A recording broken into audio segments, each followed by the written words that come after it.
For 60 years, the FARC have been fighting the Colombian state. And for 6 months, they have been negotiating with the Colombian government a way out of the conflict. But on Friday, Colombia's lead negotiator, Humberto de la Calle, announced that the talks are not moving fast enough. Pero también tengo el deber de informar a la opinión pública. I have the obligation to tell the public that in our opinion, the pace of the talks has been insufficient and inconsistent. We believe that it's important to speed them up and that it's possible to speed them up. We met with the FARC leadership in Havana, where they reassured Al Jazeera that they're committed to peace. Throughout all these months, you've been discussing only one issue, and that is agrarian reform and the development in rural areas in Colombia. Why it is so difficult to pass this stage? Hay muchos factores en el país que se están oponiendo a la posibilidad. There are many factors in the country that oppose a structural transformation of the rural areas.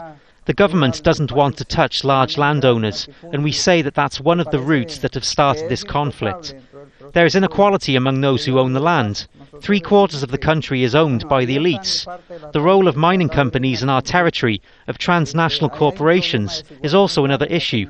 We believe it's important to recover land so that those who live in poverty in rural areas can get something in exchange. Some key sectors within Colombian society are saying that members of the FARC involved in human rights abuses should be tried. Would you be willing that some of your members be tried? Digo que ante todo hay que examinar las causas que desataron. We have to examine the causes that have started this conflict. In a confrontation, there are victims, and it is very difficult to put all the blame on the FARC because this conflict was started by the state in the 1960s. We'll have to assume some responsibility, but this is a conflict that could have been resolved earlier if the government had had the will to carry out serious reforms. In spite of the differences, both sides say they're committed to find a solution.